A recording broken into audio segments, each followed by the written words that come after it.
Kahit naman hindi niya gustong makipagpaligsahan kay Doris, inisinuot nga rin niya ang isa sa mga damit na binili ni Doña Cecilia para sa kanya. Isang bestidang kulay krema na may disenyong malalaking bulaklak na brown at itim. Nahihiya naman kasi siyang ang makikita na naman ni Doña Cecilia at Joseph ay ang luma niyang damit. Saka inaalala rin naman niyang baka tanungin siya ni Doña Cecilia kung bakit hindi niya ginamit ang mga pinamili para sa kanya. Baka maisip ng matanda na hindi niya gusto ang mga iyon. Pero aaminin niyang bagay sa kanyang bestidang suot ngayon. Nakadalawang ikot na nga siya sa sarap ng salamin sa paghanga sa waring na iibang kaanyuan. Para ibang taong tinititigan niya sa salamin, parang hindi ang Thea na nasanay ng kahit anong itsura sa pagbubukid. Naalala niyang sinabi noon ni Agnes sa itsura raw niya kung nakapag-aral lamang siya, kung nadamitan ng maayos, marami siyang patatalbuing kababaihan. Hindi naman sa nagyayabang. Pakiramdam nga niya ay totoo yun base sa pagkakatitingin sa sariling imahe. Kung hindi nakaalam ang titingin, hindi sasabihin wala rin siyang sinabi sa buhay. Kaya nga lamang, ang makakaharap niya sa iba ay mga taong nakakaalam ng totoo, lalo na si Doris. Parang bahagya niya yung ikinapanamlay nang bumaba siya para tunguhin ang dining room. O heto na pala siya. Masayang sabi ni Doña Cecilia nang makita siya. Mula sa pagkakatingin sa John niya, ay binalaling sa kanya ni Doris ang tingin. Natigilan ito at parang sumama ang mukha nang makita ang ayos niya. Bagay na bagay pala sa iyo ang tabas at kulay niyan. Umahangang sabi ni Doña Cecilia. Sabi ko na nga ba't unang kita ko pa lamang ay alam ko nang para sa iyo yan. Very lovely. Dagdag na pamumuri ni Joseph na nakatingin din ng matiim sa kanya. Na-conscious siya. Napapahiya kay Doris na hindi niya maintindihan. Humila na lamang siya ng isang upo ang katapat ng inuupuan ng dalaga para hindi na siya mapagtuunan ng pansin ng mag-ina. Nakita niyang bahagyang umangat ang kilay ni Doris nang makitang naupo siya. Nakasaan niyo nito na hindi gustong makasalo siya sa isang mesa. Doña Cecilia Joseph, anitong umiti sa mag-ina. Nalimutan ko nga palang banggitin kanina. May darating nga pala kaming bisita ngayon kaya ine-expect ako ni na mama na sa bahay maghahaponan. Tumayo na ito, nagmamadali. Pero kanina, natitigilang sabi ni Doña Cecilia, nawala ho sa loob ko nang pumayag akong dito maghapunan. Tumayo na rin si Joseph, ihahatid na kita. Hindi naman tumutol si Doris, sali parang ikinatuwa pa nga nito ang desisyon ng binata. Go ahead with your dinner. Tila apologetic na sabi ni Joseph sa ina pagkuway kay Thea. Kung makakahabol pa ako, pipilitin ko. By Doña Cecilia, ani Doris na kumaway pa. May, tumalikod na si Doris. Hindi makalampas sa pansin ni Thea na hindi siya kasali sa pinagpaalaman ng dadala. Masakit ang naramdaman niya pero sabi niya sa sarili, dapat niyang tanggapin. Hindi naman siya itinuturing na kalibel ni Doris para marahil sa dalaga isa siyang katulong na hindi dapat bigyan ng karampatang paggalang. Kaya nagbagaw ng isip sa pakikihapunan ng malamang makakasabay siya. Nakadama siya ng pagkapahiya nang mapansing nakatingin sa kanya si Doña Cecilia ng tila naaawa. Kaya pala'y hindi rin nakaligtas sa pansin ng matanda ang nangyari at hindi nito malaman ang gagawin para mapuno ng pagkukulang ni Doris. Napayuko na lamang siya upang hindi mapaiyak. Hindi siya kagad pinatulog ng nangyaring iyan. Pasado 11:00 at alam niyang kanina pa nakabalik si Joseph ay gising pa rin siya. Naaawa siya sa sarili. Naiisip niya, kay liit ng diferensya kung bakit nangyayaring nagkakaiba-iba ang kapalaran ng mga tao. Swertehan lamang. Oo nga't siya'y maganda pero isinilang namang hamak. Minamalit ng isang pares ni Doris na wika nga isinilang ng may gininto ang kutsara sa bibig. Lumabas siya ng silid at marahan ang mga yabag na nagtungo sa terrace. Mula roon ay tanaw niya ang maluwang na pool sa tagiliran ng bahay. Waring nag-aanyaya sa kanyang tubig na marahang gumagilaw sa ibabaw dahil sa hangin. Bigla ay nagdesisyon siyang maligo sa pool. Baka sakaling pagkatapos ay antukin na siya. Buhat sa mga pinamili ni Doña Cecilia, ay hinanap niya isang bathing suit na nakita na lamang niya kanina na ngayusin sa lakar ang mga pinamili. Marahil hindi na siya kinonsulta ng matanda kung bibili niyon o hindi dahil tiyak na tatanggi siya. Hinulaan na lamang ito marahil ang size na kakasya sa katawan niya. Nang matagpuan niyang bathing suit na kulay apple green, ay sinukat niya iyon. Stretchable naman iyon kaya kumasya sa kanya. Kay ganda nga lang naging lapat dahil sa magandang hubog ng katawan niya. Sa paspasin ay sanay siyang naliligo ng nakadamit sa talon. Gano'n naman silang magkakaibigan kung maligo roon. Pero sa pulay magiging asawa siya kung nagkaganon dahil mahihirapan siyang maglangoy. Wala namang gising sa mga kasama niya. kaya hindi na siya nag-alalang may makakita sa kanya ng nakabete na suit. Pinatungan na yun ng bathrobe na kasama sa mga binili ni Doña Cecilia.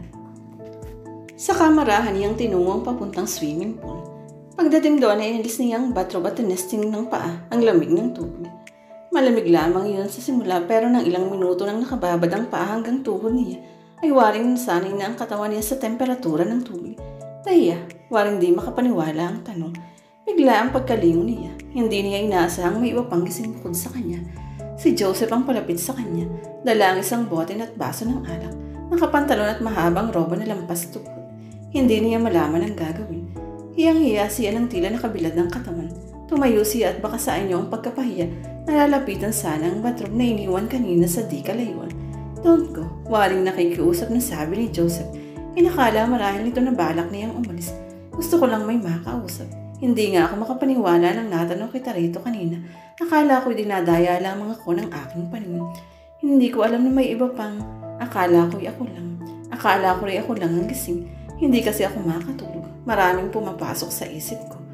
Napansin niya nangangalahati na halos ang bote ng alak. Kanina pa umiinom si Joseph. Ano ang bumabagabag dito? Kung gusto mong mag-swimming, go ahead. Sabi ng binata. Huwag mo lang akong pansinin dito. Kunwari nag-iisa ka pa rin. Naisip niyang mas maganda nga iyon para maitago niya ang katawan sa paningin ng kaharap. Tumango siya at tinalikuran ito sa kadumab sa pool. Mailang sa siyang naglangoy. Palayo sa tansya niya ay kinaroroonan ni Joseph. Nang minsang mapasulyap siya sa direksyong iyon, nakita niyang nakupo na sa upang bakal ang binata. Pinanonood siya. Malamig ang tubig pero nakaramdam siya ng mga kaalinsangan na waring nasa loob na ng katawan niya. Alam naman niyang hindi siya maaaring manatili sa tubig habang naroon si Joseph. Waring hinihintay talaga siya nito. Hindi nga ba't ang sabi gusto siyang makausap? Nang makapagpalipas siya ng tamang oras, para kunwaring na siya nasa paglangoy, umahon siya sa takong kinaroroonan ng bathrobe niya at isinuot yun. Ayaw mo na? Tanong ni Joseph sa buhat sa kinauupuan. Baka naman ginawin akong masyado. Tabo niya. Come. Hindi utos iyon manapay tila isang panyaya. Lumapit siya. Sa mesang bakal din ay napansin niyang lalo pang nabawasan ng alak ng bote. Hindi ba nalalasing si Joseph? O lasing na nga ito kaya parang kakaiba ang paraan ng pagtingin sa kanya. Pasensya ka na. Sabi nito nang sundan ng tinitingnan niyang bote ng alak. Ganito lang ako pag depressed. Bakit ka naman depressed? Napilitan siyang umupo sa isa sa mga upuan. Nagkibit balikat si Joseph bago sumagot. Mga bago at kakaiba ang nangyayari ngayon sa buhay ko. Parang nalilito ako. Parang hindi ko kayang mag-cope up. Kung tungkol sa asyenda, pwede naman kitang tulungan. I don't want you there. Bigla ang pagtutol ni Joseph sa sinasabi niya. Naisip tuloy niya. Narang naging bigat marahil sa dibdib ng lalaki ang nangyaring sila. Hindi ka mag-anak ng mga murado ang nakapagpala sa lupain ng mga ito sa halip na ang binata. Kumusta ka na? Waring pag-iiba ng binata sa usapan. Adjusted ka na ba sa pagkawala ng itay mo? Tinuturuan ko pa ang sarili ko. Ang mama, nagtutulungan kami. Palagay ko naman madali siyang babalik sa normal. Ako yatang hindi pa nakakapag-adjust eh. Tumingin sa malayo si Joseph. Malungkot ang tiling nito. Alam mo, madalas kong naiisip, Papa, at nagigilty ako na namatay siyang may sama na rahil ng loob sa akin. Naisip ko nga, ito rin palang bagsak ko sa asyenda. Noon ko pa sana siya napagbigyan. Noon ko pa sana na-realize na mas okay nga ang buhay dito kung sa Maynila lang naman. Ang dami kong regrets, Thea. Hindi naman sila magkaibigan ni Joseph. Hindi magkalapit loob. Pero ng mga sandaling iyon parang gusto niyang haplusin ng binata. Aluin at itaboy ang kalungkungan nito. Malaking-malaki ang pakiramdam niya sa sarili na umabot sila sa ganitong nagbubukas sa kanya ng nararamdaman si Joseph. Nagsalin uli ng alak sa baso ang binata. Tama na yan. Baka naman malasing ka na. Do you care? Titig na titig sa kanya ang lalaki. Will you care? Hindi niya maintindihan kung ano ang naramdaman sa kaibang titig na iyon. Pakiramdam ay tila siya matutunaw. Tumayo siya dahil hindi na niya matagalan ang nararamdaman. You stop throwing me out, Thea. Mga bata pa tayo, ganyan ka na. Gusto kong magpaglapit pero itinataboy mo ako. Hanggang ngayon gusto kong makilala ka ng gusto. Pakilala sa iyo, itinatakbuhan mo ako. Hindi niya maintindihan ang sinasabi ni Joseph. Kaya naisip niya ang lasing na ito. Matulog na tayo. Ating gabi na. Yan, nakangiting sabi nito. Matulog na tayo.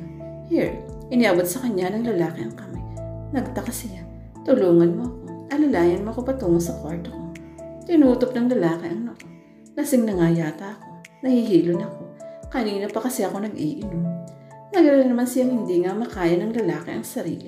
Inabot niya ang kamay nito at inilalayam. Inakbayan siya ni Joseph ang kamay baka medyo pagilay na sumabay sa paglakad niya.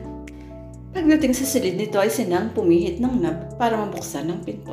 Balak niya hanggang sa may pintuan lamang ay hatid si Joseph. Nagulat siya ng pagbukas ng pinto ay hilahin siyang papasok ng lalaki.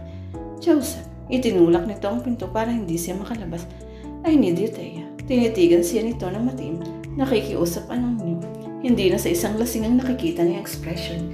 At hindi siya bata para di matiyak kung anong sinasama ng lalaki. Ay wanting, inihaplos ni Joseph ang isang pisngis sa mga kamay nito. Dapat ay mapapitlag siya, lumayo at tumutol, pero parang may batubalaning humihigop sa kanya para patangay sa karisma ng kaharap. Pinayaan niyang haplos-haplos nito ang pisngi niya, ang leeg niya, ang balikat.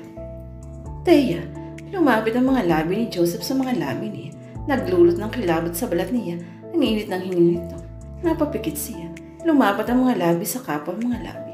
Mainit, nakadadarang, parang hindi na siya gising. Parang ang nagaganap ay isang bahagi ng mga pangarap niyang nag-uugnay sa kanila ni Joseph. Kung ito ay pangarap lamang, ayoko munang magising, sabi ng isip niya. Iniyakap niya ang mga kamay sa leeg ni Joseph. Pigilan mo ako, Thea. Anas ng mga labi ng binata na ngayon gumagapang na sa likuran ng kanyang tenga, pababa sa kanyang dibdib. Sabihin mong ayaw mo habang may pagkakataon ka pa. Ayoko, sabi ng isip niya. Hindi tama. May Giselle ka na, may Doris. Pero mas malakas ang pag-uutos ng puso niyang noon pa'y alipin na ng binata. Binayaan niyang makarating ang mga labi na sapat ng kanyang dibdib. Binayaan niyang tuklasin ng mga kamay nito ang mga tagong bahagi ng katauhan niya. Binayaan niyang buhatin si Joseph patungo sa kama na magkalapat pa rin ng kanilang mga labi. Binayaan niyang maniwala ang isip na ang lahat ng ito ay pangarap lamang.